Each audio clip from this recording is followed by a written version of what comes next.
Today I thought about the Imperial Russian Baltic Fleet, also known as the doomed Voyage, Russia's comical attempt at making a great and powerful navy and their misadventures. I know it sounds very Russian, but let me explain.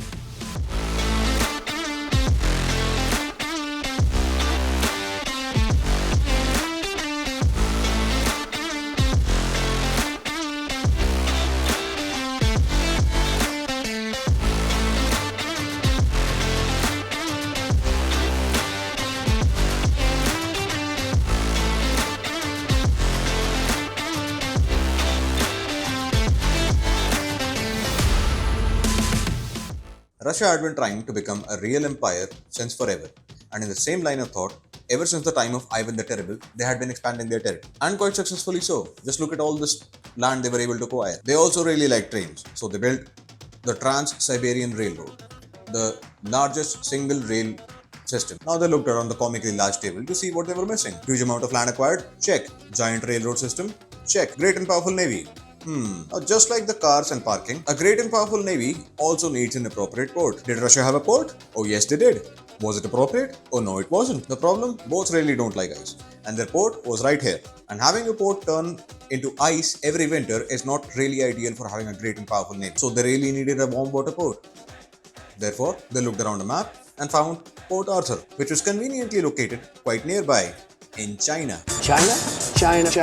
But it wasn't a problem since China is not a European country, so they just got the Qing dynasty to lease them the land. Now, Japan really did not like that.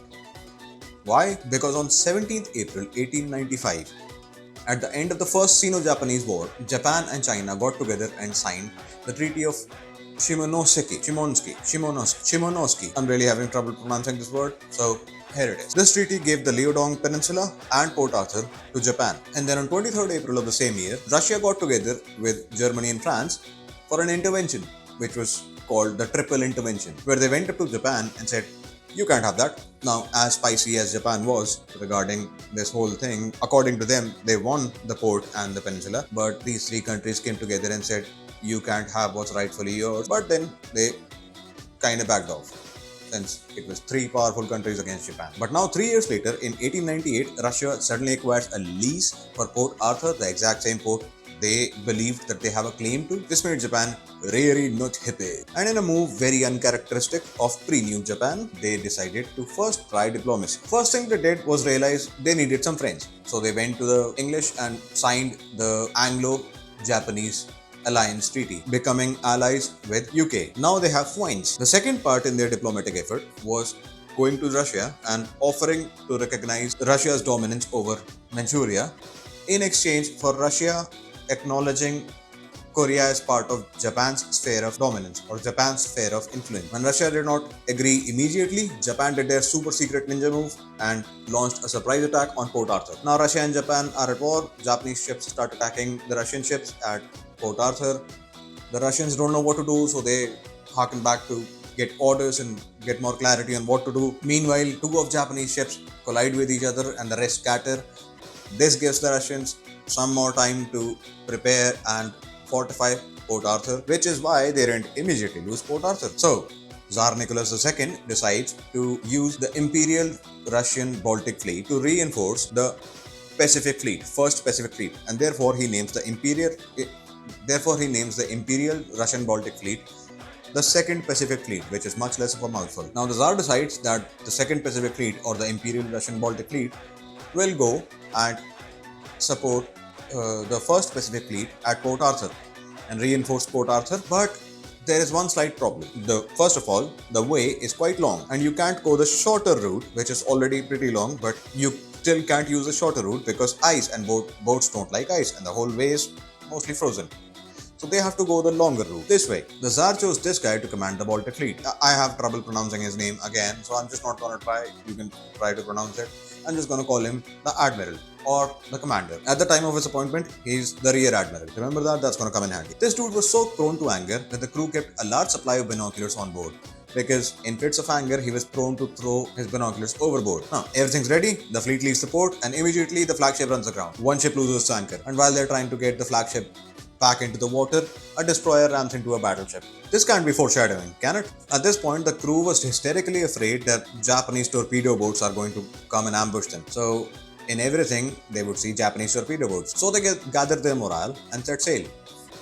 They're still in the Baltic Sea. They see a ship approaching and they assume it is one of those nasty Japanese torpedo boats trying to attack them. And the whole fleet opens fire. And thankfully, the Russians had the aim of a drunk monkey after 12 Red Bulls, because after the whole fleet fired upon this one singular ship, not a single shot landed. Turns out that ship was a messenger ship, one of their own. The message: Rear Admiral is promoted to Vice Admiral. They sail a little further and one of the ships drops far astern, which means it just got little left behind. After a bit of time, it sends out a report saying it is being attacked by Japanese torpedo boats.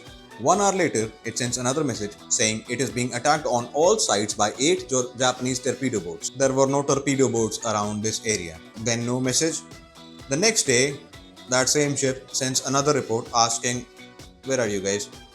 Essentially asking the location of the rest of the fleet because it kind of got lost. They sail a little further around here and they see a few ships and they assume them to be Japanese torpedo boats because they're afraid of the Japanese torpedo boats. And they think these are the Japanese torpedo boats that are going to ambush them. So they start firing. The whole fleet starts firing upon these Japanese torpedo boats. And then, after a few minutes of firing, the commander sees and realizes that these are British fishing trawlers and gives the order to cease fire, but amongst the confusion, the firing continues. The whole fleet fired at these unarmed British fishing trawlers for about 20 minutes, and the only thing that saved the poor British fishermen was that the Russians' marksmanship seemed to be akin to drunk lemurs. In fact, their marksmanship was so bad that the battleship Oriel fired 500 shots without landing a single shot. The combined effort of the whole fleet managed to sink one British fishing vessel and damage 4 boats, and the human casualty of this whole event on the British side was 2 fishermen. And yes, on the British side, because amongst the confusion, they also fired on one of their own ships, causing 2 of their own to take the long nap, a priest and a sailor. So somehow, the Russians managed to maintain a KD ratio of 1-to-1 against unarmed British fishing vessels. The whole incident came to be known as the Dogger Bank incident or the Dogger Bank incident. The British thought that this was an act of war, but then after explanation, they got to know now that the Russian Baltic Fleet is just not the brightest. So they decided to assign an escort to the Baltic Fleet, making sure that they don't cause any more damage along the way. The Russian ships were hauling colliers because they did not hold any territory in Africa at this point, and their British escort would not let them stop to refuel. So they did the only logical move and decided to put all the coal on the decks of their ships. Nobody's gonna get unalived by black lung, are they? No, definitely not. Until some people did. And I can understand the British concerns were quite founded, not unfounded at all. Absolutely founded concerns. Why? Because while they were at Tangier, they managed to somehow break an undersea telegraph cable. The explanation from the Russian side was their anchor got stuck in an undersea cable and they weren't about to lose another anchor, so they just cut the cable. At this point, the British were really angry at them. The Russians had a few fears. One of them was that the British would not let them pass through the Suez Canal, and the other fear was that if the whole fleet were to pass through the Suez Canal, there would be Japanese spies there and they would inform the Japanese that such and such the Russian Baltic Fleet is coming. So they decided to split in two. The non-essential supply ships will be going through the Suez Canal, and the major part of the fighting force of this fleet will be going through this way. There's a lot to talk about here, but let's just jump right ahead to where they went, to Madagascar. So they reach Madagascar. At this point, the sailors' morale is low and everybody's kind of feeling depressed. So they decide to grab some exotic animals. Now they also decided to get some animals on board for food, which was sensible. But they also decided to get some animals on board for, I guess, the entertainment factor. Well, the sensible animals were oxen, ducks, geese. These were to be used for food. The not so sensible animals were crocodiles, which roamed the decks, snakes, which went missing. One is definitely reported to have bitten an officer. Chameleons, which overran the flagship because camouflage. Parrots, one was reported to have learned the admiral's large vocabulary of Russian slurs, and lemurs, which were misidentified as monkeys. And it was a good thing that they got all those animals, the ones they got for food, because one of their supply ships, the Esperance, had a malfunction and their refrigeration broke down, and they had to dump 700 tons of spoiled meat into the water, which gave them a nice following as sharks. Then, during a funeral, the ship Kamchatka fired live shots instead of blanks, nearly causing more funerals. And another interesting thing that happened, the crew found out that they could buy opium laced cigarettes.